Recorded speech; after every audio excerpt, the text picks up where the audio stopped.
Welcome back. I guess somebody in the chat room just said, "Where's the Home Depot footage of the insurrectionists getting stuff?" I think the only thing we have is that picture of Ben Shapiro with his bag with his one board in it. The one board. Yeah, right. He went. I went and bought a plank.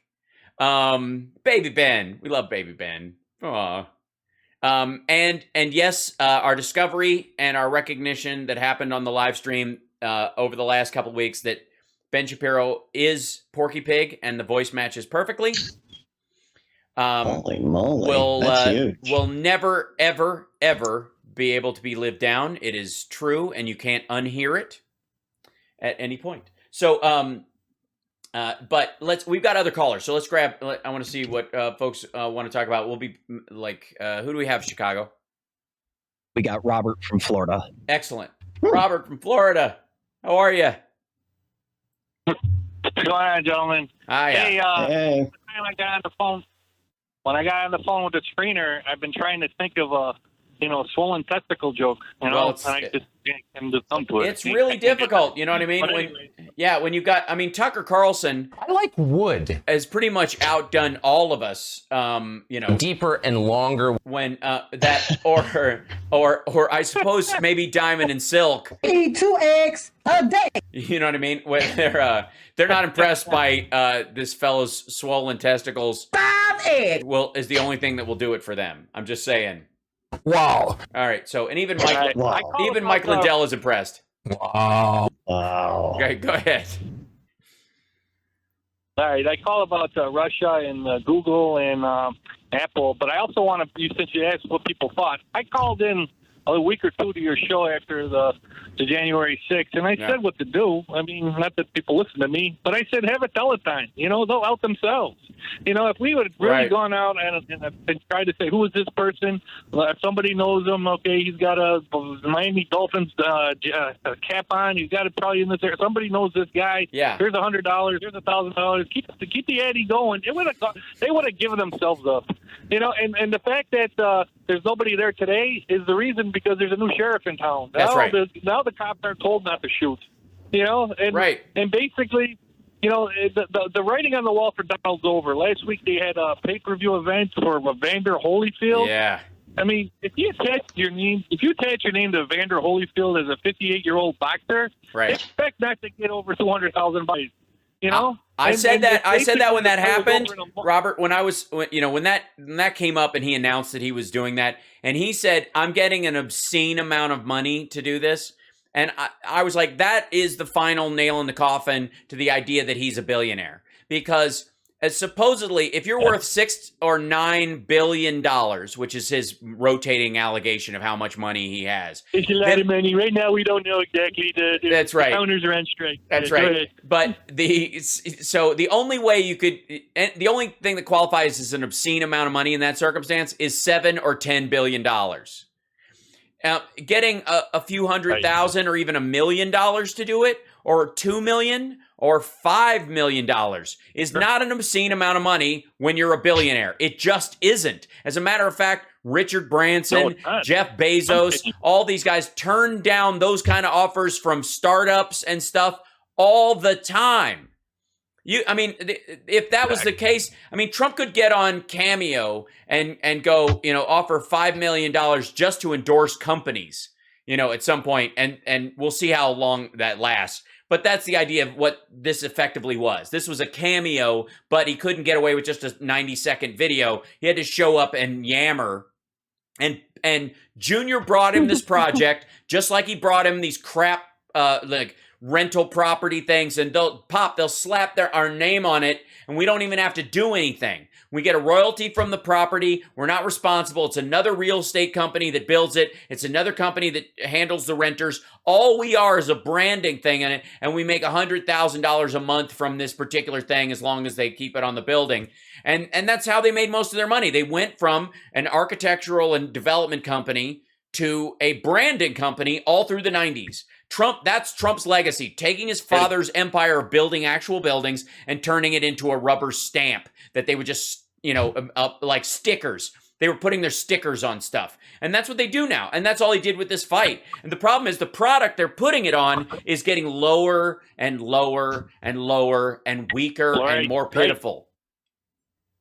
That's why he's not going to run for president. Right. And to the point of, right, exactly. Well, that's what he is. He's falling into irrelevancy. You know? And he cannot run for president because he won't be able to take the money from the super PAC. The minute he announces that he's running for president, he can no longer take money from the super PAC, and the super PAC is paying his bills right now, and will pay his bills until it dies. Right. Al, can you fill my brain and your listeners' brains, or what's your opinion about Apple caving and Google caving to Russia? Yeah, I'm against. One last thing I'll say about France. Go ahead. I'll say about France. France is looking at if they pull. I don't understand France. I mean, if you look at the history of France, they've pulled away everywhere in the world. I mean, they used to have influence in Indochina with Vietnam, Laos, and actually they had a port in Taiwan, if you know your history, and they're gone. So I don't understand why are they surrendering to China again? I don't get it. Well, they didn't. I'll tell you what. Okay, so the anti-colonialism rhetoric that you hear in the United States against colonists and the concept of colonizing, and your colonizers and the Brits are colonizers and the French were colonizers and the Spanish were colonizers and the Brits were colonizers and they colonized the colonies. And they were always colonizing, and that's all they do. And everywhere we live has been a colonized place on colonized people. That conversation, while there are legit conversations about the indigenous people and their rights in territories and countries, is about stuff that happened hundreds upon hundreds of years ago, especially when you talk about France and England. And most of the like fomenting that idea and driving it into a political movement has been pushed up, has been inflated by the Chinese and the Russians who want to move into that place. And what they realized after a while, that driving UK and France and the US out of places was a nearly impossible task. But politically getting the people in those countries to call for that drawback and to be against it in the first place is a way easier. It's way cheaper. It's a way easier, it plays on the internal democratic finaglings of these countries, the back and forth, the battles between sides. It foments discord while it also paints these countries, in a way that will make them retract.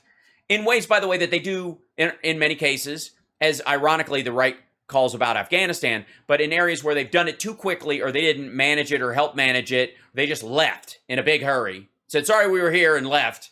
And then what happened is they created a power vacuum that China could move into. And the Belt and Road Initiative is really the soft power angle that the Chinese have been pushing for a long time around the Belt Road Initiative is getting countries like France to move out of Africa and stop their influence in the region, to stabilize democracies in the area so that they can move in and take over, to create an instant power vacuum. Because they believe in that power vacuum, they will be able to take it. They will just flat out own the area. And that's precisely what they've been trying to do. The failure of that is a different conversation. But this is giant geopolitical moves on all fronts. And just because you get out of someplace doesn't mean that the people there will flourish because they have the right or the ability to do so. In the same way that if the U.S. decided we're surrounding Taiwan, we shouldn't surround Taiwan. Taiwan can stand on their own, that it would mean that the Chinese wouldn't try to stomp all over Taiwan in our absence. We help them in their existence and protect that and allow them to flourish in that way. We're not in there in the same way that we were in other countries, but we're not leaving the way we did in other countries as well. The Chinese are pushing that all over the world. And it worked way more.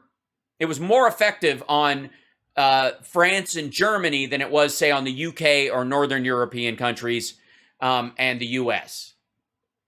And a lot of the languaging around, the colonizing language you hear being spoken in social media and the like, a lot of that, while there are legit conversations about colonial endeavors and imperialism, a lot of the big boost that it got in social media and around that is from places like the Confucius Institute that have shown up on U.S. campuses, which are basically Chinese propaganda arms. And they're built for that reason.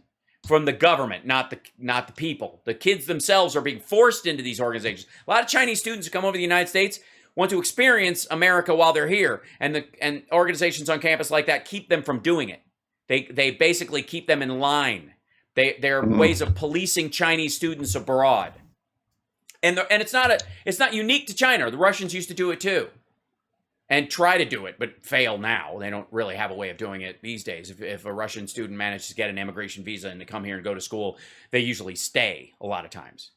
So, whereas China, they insist on you coming back, or, you know, in a lot of ways, the way, you know, you owe that to the country. You got to come back. It's tough. And this is something, these are things that are being played out. This is the boring geopolitical, ginormous issues that the Trump administration ignored or were ham-handed in their countering of, that is now getting a real look right now, which is we've moved from Call of Duty to Risk, and that's a good move. We'll see you next week. Thanks, everybody. Don't forget to like and subscribe, thumbs up or thumbs down. That helps us too. Thanks, trolls.